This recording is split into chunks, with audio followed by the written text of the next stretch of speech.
अस्सलाम वालेकुम नाज़रीन, बायो क्रॉप साइंसेस की तरफ से फ़ाल आर्मीवर्म आगाही सीरीज़ की ये आखिरी किस्त है जिसमें हम आपसे बात करने जा रहे हैं कि फ़ील्ड के अंदर असल क्रॉप में खड़े होकर हम किस तरह फ़ाल आर्मीवर्म के इब्तदाई नुकसान को जांच सकते हैं ताकि हम बर वक्त उसको पहचानें और बर वक्त उसके ख़िलाफ़ तदारक कर सकें।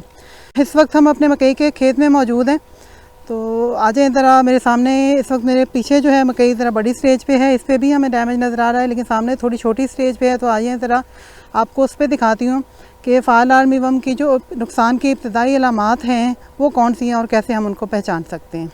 आइए, इस पौधे के ऊपर ये मेरी नज़र पड़ी है, आइए ज़रा देखते हैं। अब ये वो अलामात है जो हमें बताती हैं कि इस पौधे के ऊपर, इस खेत के ऊपर फ़ाल आर्मीवर्म का हमला हो चुका है। फ़ाल आर्मीवर्म जब एक दफ़ा अंडे से निकलते हैं बहुत सारे बच्चे, तो पौधे के ऊपर फैल के एक एक हल्का हल्का वहाँ से ऊपर खाते हैं, स्क्रैच करते हैं, तो ये खाने के इब्तदाई निशान बन जाते हैं।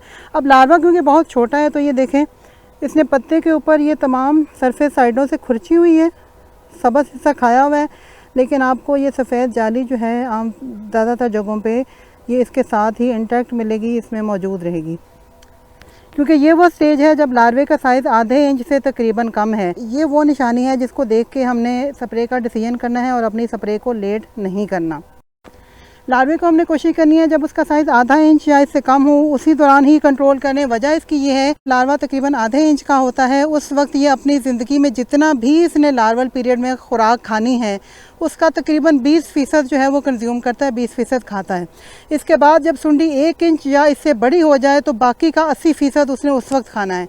तो इस नुकसान को कम से कम शरह पे रखने के लिए हमने कोशिश करनी है कि इसको आधे इंच या इससे छोटी सुंडी के ऊपर कंट्रोल कर लें और इसको बड़ा ना होने दें, ताकि अगर वो खाती भी है तो अपनी ज़िंदगी का तकरीबन 20% ही खाए।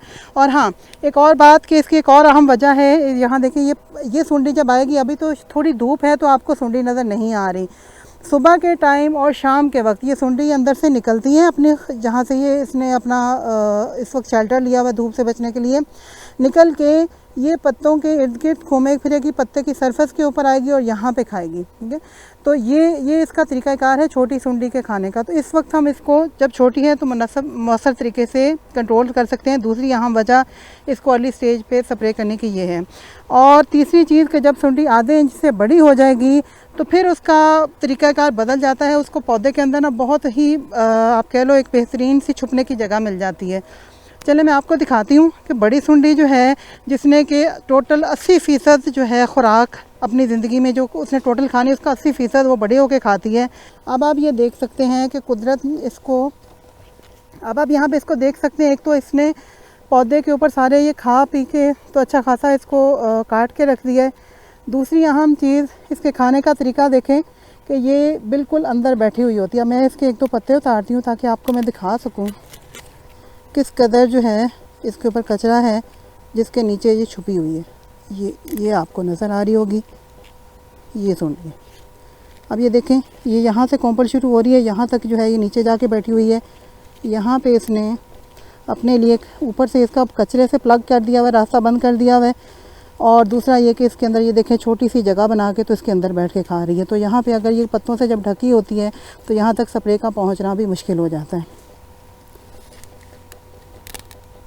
ये आप देख सकते हैं, ये बिल्कुल अंदर छुपी हुई है, यहाँ अंदर बैठ के खा रही है।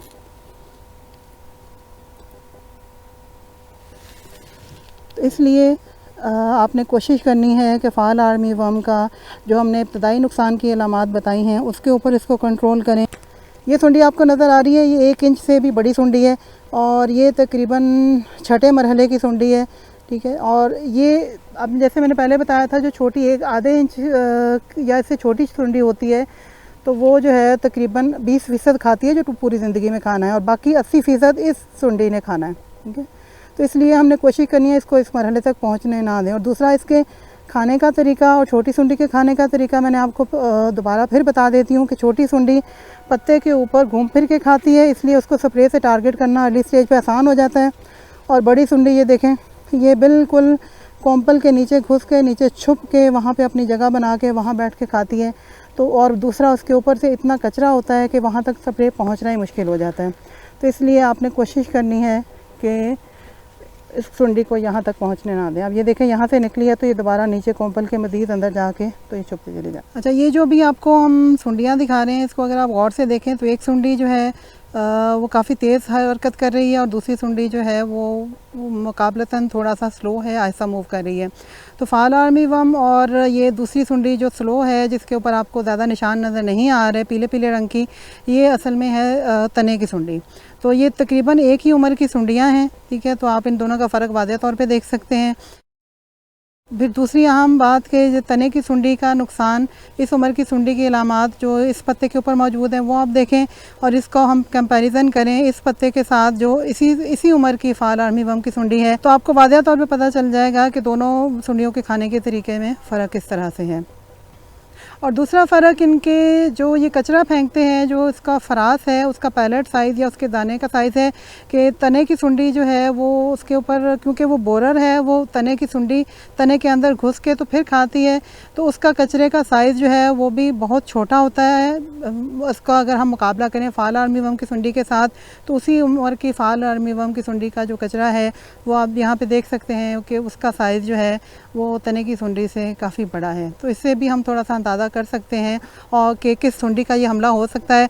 और इसको फिर फर्दर वेरीफाई करने के लिए, मज़ीद इसको कंफर्म करने के लिए हम ये है कि जैसे आपको हमने पहले निशानियां बताई थी सुंडी की, आप एक पौधे को खोल रहे हैं, उसमें से सुंडी निकालें, आप उनकी निशानियां देखें, उनको पहचानें और उसके मुताबिक जो है उसके तदारुक का फ़ैसला करें। तो किसान भाइयों, इसके साथ ही हमारी आज की किस्त जो है इख्तिताम पे पहुँचती है। ये हमारे इस मरहले की आखिरी किस्त थी। हम आपको बताना चाहेंगे कि इसकी कौन कौन सी बेस्ट प्रैक्टिसेस हैं, बेस्ट मैनेजमेंट प्रैक्टिसेस, जिनके ऊपर अमल करते हुए हम मौसर तरीके से इसको कंट्रोल कर सकते हैं। सबसे पहले तो आपने इसके नुकसान को सही तौर पे पहचानना है और इसको नुकसान के इब्तदाई लेवल पे कंट्रोल करना है। स्प्रे जब भी करनी है तमाम हिफाजती इक़दामात के साथ स्प्रे करनी है। स्प्रे करने वाले बंदे के पास दस्ताने पहने हुए हों, उसकी अपनी हिफाजत मुकम्मल हो। और स्प्रे करते वक्त हमने हमेशा सुबह के वक्त स्प्रे करनी है या शाम के वक्त। तो दोबारा फिर इसको दोहराऊं, सुबह और शाम के वक्त करने की वजह यह है कि उस वक्त सुंडी जो है वो बाहर निकली हुई होती है छोटे मरहले की, और दोपहर के टाइम वो अंदर छुप जाती है। तो ज़्यादा जब बाहर होती है सुबह और शाम के वक्त, तो वो ज़्यादा ईजीली टारगेट हो सकती है। स्प्रे जब करनी है तो इस तरह से करनी है कि पौधे के ऊपर जो है इसका तमाम हिस्सा कवर हो जाए पौधे का अच्छी तरह, और ज़्यादा से ज़्यादा स्प्रे जो है वो कॉम्पल के अंदर जाए और पौधे का कोई हिस्सा स्प्रे से रह नहीं जाना चाहिए। तो इसके लिए हमें वाटर वॉल्यूम भी थोड़ा सा हाई रखना पड़ेगा। तो उम्मीद है ये तमाम मालूमात जो हैं आपको बहुत फ़ायदेमंद साबित होंगी और इस फाल आर्मी वर्म के ख़िलाफ़ लड़ाई में आपकी मददगार होंगी। और बहुत जल्द बायर अपनी एक प्रोडक्ट लेके आ रहा है जो इस कीड़े के ख़िलाफ़ आपको बहुत मौसर कंट्रोल देगा। बहुत शुक्रिया, अल्लाह हाफ़िज़।